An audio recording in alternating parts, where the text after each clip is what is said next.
Assalamualaikum warahmatullahi wabarakatuh. Baik, perkenalkan nama saya Rian Aman Hidayat.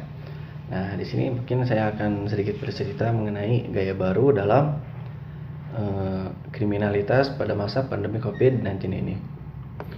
Nah, masalah kejahatan mencuat ke permukaan dan menarik perhatian masyarakat. Beberapa media massa memberitakan tentang meningkatnya kejahatan pencurian dengan kekerasan seperti rampok dan begal, disertai video dan foto-foto korban begal. Di grup media sosial pun dipenuhi peringatan tentang hati-hatinya terhadap maraknya kejahatan sebagai akibat dari lesunya ekonomi di tengah pandemi COVID-19 ini dan adanya pembebasan napi secara besar-besaran.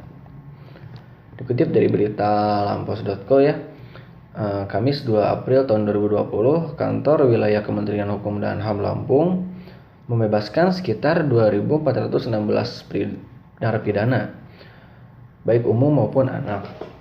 Jumlah tersebut berdasarkan pendataan Lembaga Pemasyarakatan dari Rumah Tahanan Lampung. Pembebasan napi merupakan kebijakan Kemenkumham yang secara nasional membebaskan sekitar 36.000 napi dalam program asimilasi untuk mencegah pandemi COVID-19 ini masuk ke dalam LP. Para napi akan berada di rumah dalam pengawasan petugas, tentunya dengan pengawasan yang ketat. Nah, persoalannya pembebasan napi ini cukup besar itu di tengah lusunya ekonomi akibat pandemi COVID-19 ini menimbulkan kekhawatiran meningkatnya kejahatan di tengah masyarakat. Dalam kriminologi klasik, banyak kriminolog berpendapat faktor ekonomi sebagai salah satu penyebab kejahatan, yang menyatakan kemiskinan adalah penyebab utama dari kejahatan.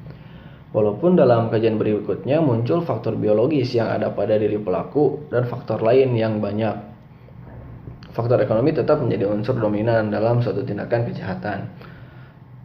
Dalam perspektif kriminologis, pengkajian mengenai kejahatan mengalami perkembangan pesat yang memunculkan berbagai teori tentang faktor penyebab kejahatan. Secara tradisional, teori-teori tersebut dibedakan. Yang pertama, teori-teori yang mencari sebab kejahatan dari aspek fisik atau biologis.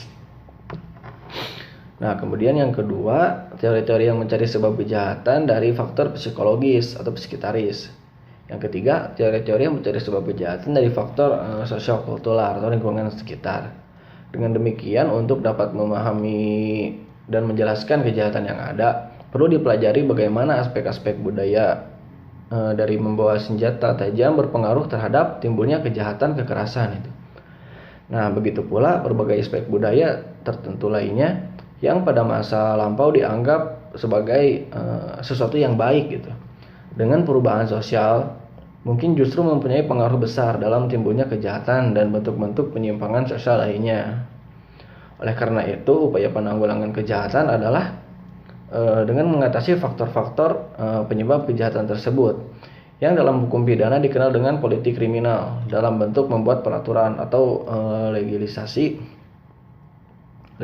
ya, dan penerapannya serta kebijakan sosial kesejahteraan masyarakat gitu. Nah, usaha dan kebijakan untuk membuat peraturan hukum pidana ya teman-teman, yang baik pada hakikatnya tidak dapat dilepaskan dari tujuan penanggulangan kejahatan. Jadi kebijakan atau politik hukum pidana juga merupakan bagian dari politik kriminal. Dengan kata lain, dapat dilihat dari sudut politik kriminal, politik hukum pidana identik dengan pengertian kebijakan penanggulangan kejahatan dengan hukum pidana. Nah, teman-teman mungkin segitu saja ya yang dapat saya ceritakan gitu kan. Nah, terima kasih ya teman-teman sudah mendengarkan dengan baik gitu kan.